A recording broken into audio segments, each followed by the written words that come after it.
welcome Gurunda Ustadz Hana Nataki.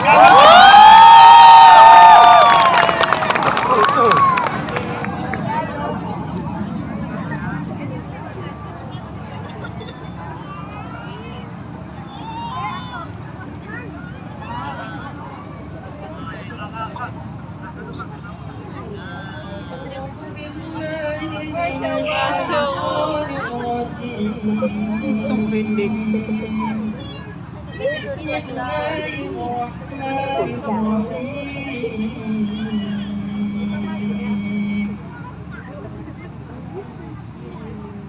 وحشر لسليمان جنوده من الجن والإنس والطير فهم يوزعون حتى إذا أتوا على واد النمل قالت نملة يا أيها النمل ادخلوا مساكنكم لا يحطمنكم سليمان وجنوده وهم لا يشعرون صدق الله العظيم. Assalamualaikum warahmatullahi wabarakatuh. Waalaikumsalam warahmatullahi wabarakatuh. Alhamdulillah, segala puji dan syukur Saya di sini lah. Allah Sudah diedam. Ayo Bu. Salawat dan salam kita aturkan kepada Nabiullah, kekasih Allah, teladan kita, pemimpin kita, Nabi besar Muhammad Sallallahu Alaihi Wasallam. yang sama-sama kita muliakan dan kita hormati orang tua kita, Ibu. ayahanda kita, Amit Ibu dikit. Bapak Haji Musa, Amit ya Bu.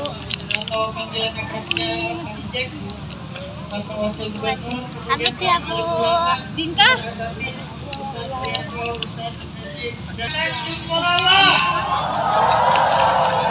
Baik, yang datang dari sekitar lapangan ini ataupun yang datang dari Rastagi, dari Kisaran, dari berbagai macam daerah Barakallahu. Bapak Ridwan Kamil di Bantul, tetapi bukan ke rumah dinasnya, lebih kepada ke rumah orang tua Bu Amalia untuk takziah atas musibah wafatnya Eril Kahan Mumtaz. Di sana Pak Ridwan Kamil cerita yang buat saya itu sebuah cerita yang justru menjadi renungan yang sangat mendalam buat saya pribadi, dan malam ini saya pengen cerita sama teman-teman. Kita tahu fenomena dari wafatnya Eril di Indonesia menjadi sebuah isu internasional, bahkan menjadi trending topik di Twitter, di Instagram, di FB, di banyak sosial media. Siapa sebetulnya Eril ini? Karena dia bukanlah seorang ulama yang terkenal dengan ilmu dan ibadahnya, bukan seorang pejabat yang terkenal dengan keadilannya, bukan artis yang terkenal dengan jumlah followers atau pengikutnya. Eril hanyalah anak muda biasa yang qadarullah, anak dari Bapak Ridwan Kamil, yang kemudian Allah takdirkan wafatnya, meninggalnya menjadi sebuah tanda-tanda dari Allah Subhanahu wa Ta'ala dan hikmah untuk kita semua. Ada jutaan manusia yang menyimak dan mengikuti berita Eril dari mulai tenggelam sampai kemudian pencarian, sampai ditemukan, sampai dibawa pulang, kemudian sampai dikuburkan dan dihidupkan. ada jutaan orang mendoakannya, ada jutaan orang mensolatinya, baik sholat jenazah maupun sholat gaib, bahkan sampai ke Palestina. Di Palestina, mereka melakukan sholat jenazah atau sholat gaib untuk almarhum Eril. Ada apa sebetulnya? Saya ingin mengambil satu cerita kecil aja dari Eril yang mungkin jadi inspirasi buat anak muda, karena dia bagian dari anak muda seperti kalian. Suatu hari kata Kang Emil dalam cerita beliau waktu saya di rumah gue, ketika lagi di Spanyol, lagi jalan bersama dengan keluarga, pas lagi belanja di mall, Eril beli satu sepatu yang lumayan mahal. Belinya di Spanyol. Satu merek sepatu yang lumayan mahal, belinya di Eropa, di Spanyol. Ketika udah beli, kemudian ayahnya nanya, Eril, kamu suka sepatu ini? Ya, aku suka. Buat kamu? Bukan. Ternyata Eril beli sepatu bukan untuk dirinya, yang harganya mahal, yang branded, dan belinya di Eropa. Dan waktu itu dia nggak beli hadiah apapun atau nggak beli oleh-oleh apapun untuk dirinya sendiri, cuma beli sepatu yang ternyata sepatu itu kemudian dia bawa pulang ke Indonesia, dia hadiahkan kepada satpam yang menjaga gerbang sekolah. Dan itu nggak ada yang tahu. Sampai kemudian ketika Eril sudah wafat, sang satpam tersebut cerita kepada keluarganya. Masih banyak banget loh cerita-cerita lain dari Eril yang luar biasa yang orang baru tahu ketika Eril sudah wafat. Ada orang tua yang dibantu di jalan, ada dua orang yang berantem di jalan terus dia pisahin sampai dia yang malah kena gebuk dan orang-orang yang ada di sekitar situ dia digebukin. Banyak sekali cerita-cerita kebaikan dari almarhum Eril yang orang nggak tahu kecuali setelah beliau wafat. Sehingga kemudian Allah ingin ngasih kita pelajaran, teman-teman. Dengan fenomena wafatnya Eril ini, Allah sedang ngasih pelajaran kepada anak muda Indonesia.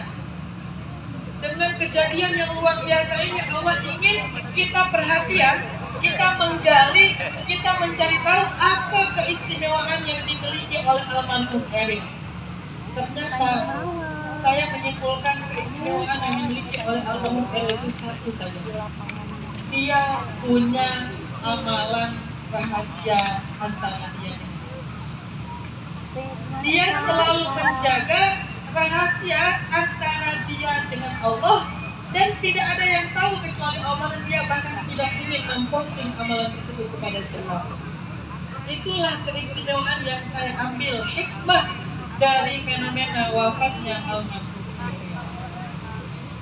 Semakin banyak rahasia antara kita dengan Allah, semakin istimewa. Kalau TikToknya kita itu isinya cuman gitu-gitu aja, nggak ada fanboy,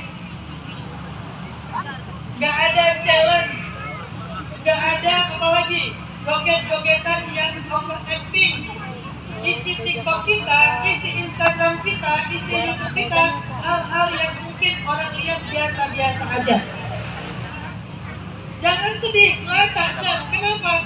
Karena kadangkala ketika manusia enggak viral di bumi, bisa jadi dia adalah orang yang viral di langit. Kita nggak pernah tahu.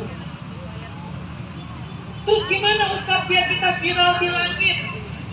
Ketika almarhum Eril menjadi sebuah tanda-tanda, menjadi sebuah ayatun min ayatillah, hikmah dari Allah untuk kita. Gimana caranya biar viral? Harus semua kita berpikir, nanti kalau saya wafat, yang mengirimi jenazah saya sebanyak Eril. Eril ini mungkin yang mengirim jenazahnya lebih banyak daripada seorang ulama di zaman sekarang. Luar biasa. Kita berbaik sangka kepada semuanya, kepada almarhum Eril, kepada ulama-ulama yang terdahulu. Tapi ini sebuah pertanda dan hikmah. Kadang kita nggak bisa dapatin cara yang sama, dimana ketika kita wafat, jenazah kita diiringi jutaan orang, dan harus seperti itu. Karena ada seorang sahabat Nabi yang ketika beliau wafat, Jadi ada kisah sahabat Nabi yang wafat, jenazahnya nggak ada yang ngurus. Tiba-tiba Dia wafatnya dihukum, dibunuh oleh musuhnya dengan cara digantung. Tiba-tiba suatu malam malaikat datang menjemput jenazah sahabat ini. Dijemput, dibawa ke Madinah. Jadi jenazahnya di luar kota dijemput malaikat, dibawa ke Madinah. Lalu malaikat Jibril membangunkan Rasulullah SAW. Rasulullah bertanya, ya Jibril, mau kemana kita? Kata Jibril, ya Rasul, uduklah, ayo kita sholat jenazah. Kemudian Rasulullah memimpin sholat jenazah terhadap sahabat yang mulia ini, dan makmumnya Rasul adalah para malaikat yang jumlahnya ribuan, bahkan puluhan ribu malaikat. Tidak ada satupun manusia selain Rasulullah, nggak terkenal di bumi, nggak ada yang tahu. Tetapi karena mulianya sahabat ini, akhirnya jenazahnya diurus oleh para malaikat. Maka Nabi pun melaksanakan sholat jenazah. Setelah selesai sholat jenazah bersama para malaikat, kemudian jenazah ini dibawa lagi oleh malaikat dan dikuburkan entah di mana. Seluruh pengurusan jenazah yang dilakukan oleh para malaikat. Ini namanya viral di langit. Pertanyaannya gimana teman-teman biar kita bisa viral di langit? Apa yang harus kita lakukan biar kita viral di langit? Biar Allah menyaksikan amalan kita, biar Allah nge-like ibadah kita, amal soleh kita, biar para malaikat mendoakan kita, nge-views kita, nge-like, nge-repost, akhirnya kita viral di langit. Gimana caranya? Izin Bu, infaknya. Dibicarakan dengan Bu, kebaikan. infaknya Bu, seikhlas hati. Maka jangan berkecil hati teman-teman. Kasih Bu. Untuk berbuat Belum masuk baik, tangannya. rahasiakan kebaikan itu. Jangan berkecil hati. Kasih Bu. Kasih. Infaknya Bu, seikhlas hati. Siapa yang berbuat baik, sekecil zarrah, Ibu izin masuk bentar ya Bu. Maaf ya Bu, mengganggu ya Bu.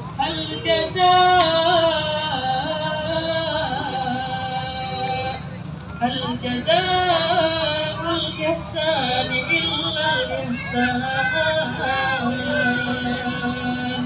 Tidak ada balasan kebaikan kecuali kebaikan yang lebih besar. Maka la tahzan, jangan kecil hati teman-teman. Kadang seorang istri capek seharian nyiapin segala yang dibutuhkan suaminya, ketika suaminya datang tidur tak sama sekali menghargai istrinya dengan kalimat-kalimat yang indah. La tahzan. Kadang seorang suami bekerja siang dan malam untuk menafkahi keluarganya dengan nafkah yang halal, tetapi tidak dihargai oleh istrinya. La tahzan. Kadang kita sebagai anak ingin berbuat baik dan membahagiakan orang tua kita, tetapi orang tua kita malah lebih membanggakan yang lainnya. La tahzan. Apapun kebaikan yang kalian lakukan, la tahzan kalau manusia tidak menghargainya. Kenapa? Allah menghargai. Makanya tadi saya baca surat An-Naml di awal. Itu kisah yang luar biasa di dalam Al-Quran. Coba teman-teman pikirin ya. Kok bisa di dalam Al-Quran ada satu surat, nama suratnya itu surat semut. Apa keistimewaan semut ini sampai dinamakan dengan nama surat? Padahal kalau kita baca surat tersebut, isinya adalah kisah Nabi Sulaiman. Harusnya suratnya bernama Suratul Sulaiman, suratnya Sulaiman. Atau harusnya nama suratnya adalah surat tentang Balqis.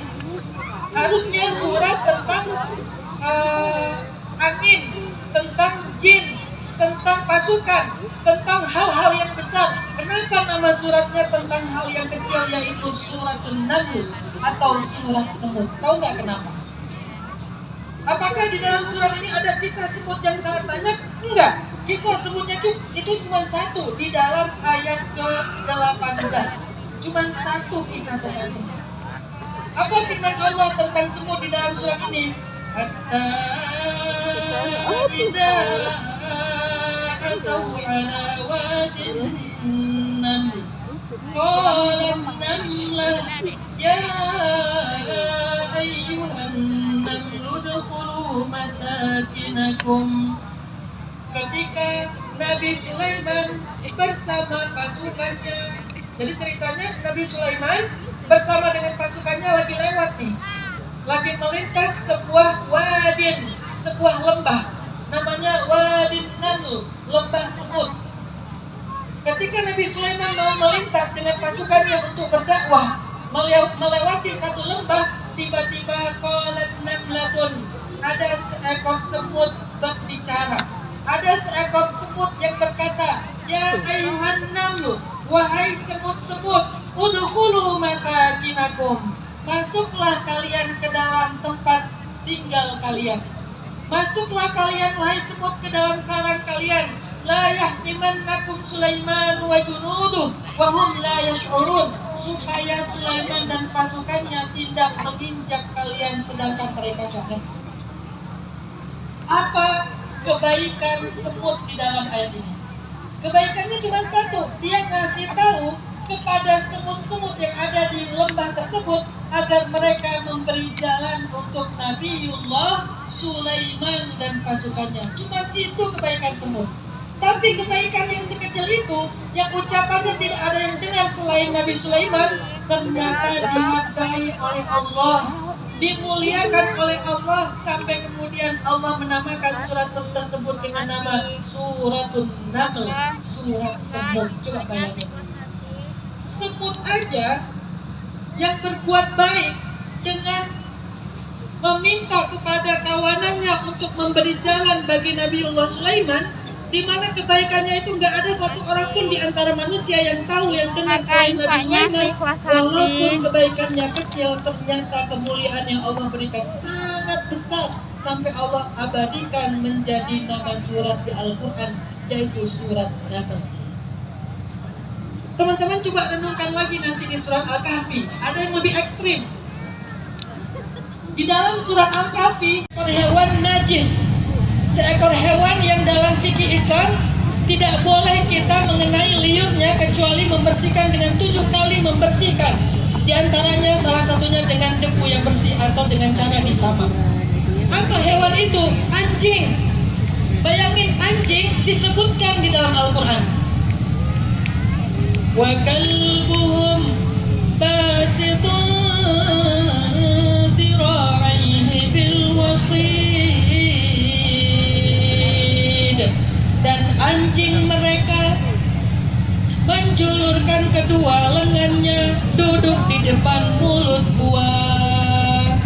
Anjing disebutkan di Al-Quran. Padahal Al-Quran kalimat yang mulia, tidak ada kalimat yang hina di dalamnya. Tetapi di dalam kalimat yang mulia itu ada sebutan nama hewan yang najis, yaitu kalimat kalbun, anjing.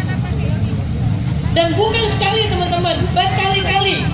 Saya quluna thalathatur rabi'uhum kalbuhum wa yaquluna khamsatun sadisuhum kalbuhum rajman bil ghaib wa yaquluna sab'atun wa thaminuhum kalbuhum. Ada yang bilang jumlah mereka 3, yang keempat anjingnya. Ada yang bilang jumlah mereka 5, yang keenam anjingnya. Ada yang bilang jumlah mereka 7, yang ke-8 anjingnya. Coba bayangin, anjingnya, anjingnya, anjingnya. Berkali-kali Allah nge-mention anjing di dalam surat Al-Kahfi. Kenapa? Kok anjing ini penting banget? Kok anjing ini diulang-ulang disebutkan oleh Allah yang Maha Mulia? Kok anjing ini dihargai sekali? Apa kebaikannya anjing ini? Ternyata kebaikan anjing ini adalah basitun tira'aihi bil wasit, duduk di mulut buah dengan meloncorkan keempat kakinya sambil menjaga mulut buah. Cuman itu peran anjing. Cuman duduk di mulut gua. Pertanyaannya, ngapain dia menjaga mulut gua? Siapa yang ada di dalam? Nabi? Bukan. Kalau di dalam itu Nabi, maka pekerjaan anjing ini mulia karena menjaga Nabi. Siapa yang di dalam ulama? Bukan. Siapa yang di dalam orang tua atau perempuan? Bukan. Kalau orang tua dan perempuan memang harus dijaga. Ternyata yang dia jaga di dalam gua itu adalah anak muda yang sebetulnya nggak butuh-butuh banget dijaga. Coba bayangin betapa sepelenya kebaikan anjing ini. Ngejagain mulut gua, yang dijaga anak muda. Terus anak mudanya sendiri sendiri nggak? Nggak sendiri. Ada yang bilang 3, ada yang bilang 5, ada yang bilang 7. Allahu a'lam. Yang jelas mereka rame, nggak sendiri. Nggak butuh penjagaan, karena mereka anak muda dan rame. Terus ngapain mereka di dalam gua? Lagi taklim? Enggak. Lagi zikir? Enggak. Lagi ngapain? Mereka lagi tidur. Coba bayangin, nggak penting banget loh kebaikan anjing ini. Jagain mulut gua sambil nelonjol. Terus yang dijaga anak muda sehat walafiat. Dan yang dijaga itu nggak sendiri, ramean. Dan yang dijaga itu bukan lagi ibadah atau taklim, lagi tidur. Coba bayangin. Tapi teman-teman, walaupun kebaikannya sepele, walaupun kebaikannya kecil, miskola zarrah, tetapi Allah nggak pernah mau melupakan kebaikan anjing tersebut, sehingga di-mention berkali-kali dalam surat Al-Kahfi. Seolah-olah Allah mengatakan, jangan lupa ada anjingnya yang keempat. Kalau ada yang mendebat, berapa jumlah Ashabul Kahfi? 5, kata sekelompok orang. Kata Allah, jangan lupa yang ke-6 anjingnya. Kelompok yang lain mengatakan 7. Kata Allah, jangan lupa yang ke-8 anjingnya. Artinya apa? Jangan lupa ada anjingnya. Begitu Allah menunjukkan betapa Allah memuliakan kebaikan sesuatu. Semut Allah muliakan, padahal dia kecil. Anjing Allah muliakan, padahal dia najis. Selama dia punya satu kebaikan di jalan Allah, maka faman ya'mal mithqala dzarratin khairan yarah, hal jazaa'ul ihsan illal ihsan. Malam ini kira-kira kebaikan kita sama nggak dengan semut di dalam surat An-Naml? Sama nggak teman-teman? Besar mana kebaikan yang kita lakukan malam ini dengan semut? Insya Allah besar kebaikan yang kita lakukan. Teman-teman, ada yang datang dari Kisaran, datang dari Brastagi, datang dari mana-mana dengan jarak yang jauh, berjalan kaki, naik kendaraan, ada yang naikkan ke temennya, nggak tahu mau nginep di mana di sini. Semuanya adalah kebaikan yang bukan sekecil mithqala dzarrah. Itu kebaikan yang sangat besar. Panitia mengadakan acara ini dengan jerih payahnya berhari-hari, berminggu-minggu. Itu bukan sekedar menjulurkan keempat kakinya di mulut gua. Itu lebih daripada yang dilakukan anjing Ashabul Kahfi.